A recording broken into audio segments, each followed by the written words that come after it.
Okay.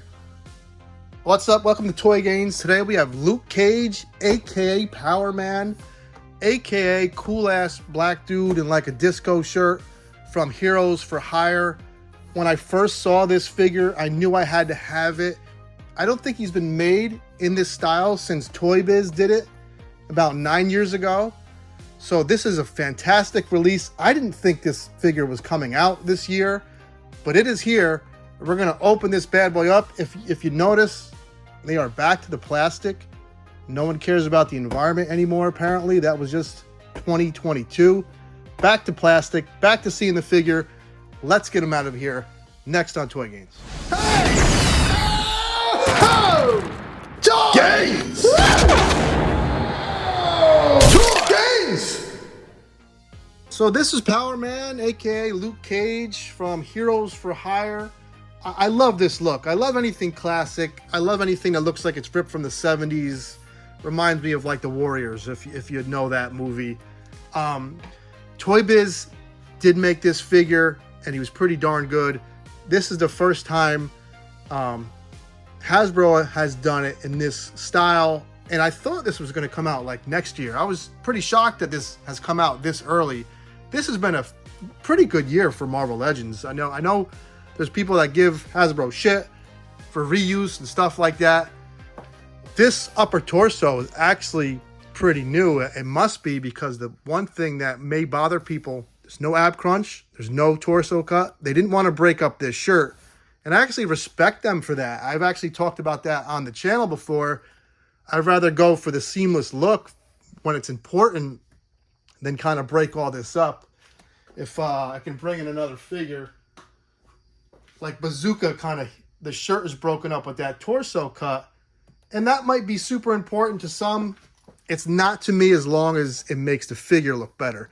He still does turn at the waist, so you have that. Everything else is basic Marvel Legends stuff. The issue that I have is this is an eyesore, and that is unfortunate. They should have had that ring there. They have done that before on G.I. Joe figures. They should have took a page from McFarlane and put that washer there that's yellow to tie up that seam. That is very unfortunate. Also saw that on the Indiana Jones figure. I don't know what you could do. You know, yellow paint really doesn't cover plastic that well. That is the one sore spot. So what you're going to have to do is kind of get them in a pose where you're not seeing that. But besides that, fantastic head sculpt. You know, they are nailing these classic figures. I really thought that the Blob was going to be my last Marvel Legend figure back in January or February. I said that. And here I am about 10 figures later, and I am not disappointed at all. This is a terrific year for Marvel Legends.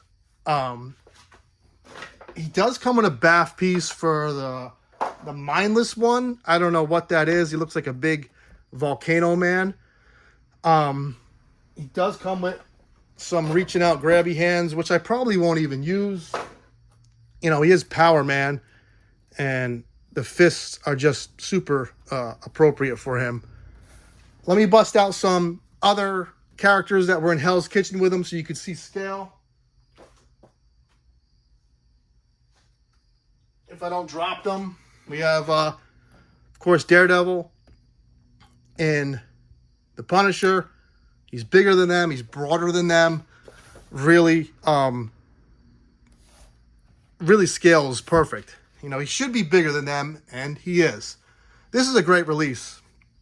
Like I said, great year for Marvel Legends. Even if you're a hater, even if you think they just do lazy reuse of parts, doesn't bother me that much. I love McFarlane, and he's starting to do that. It just is what it is sometimes with toys.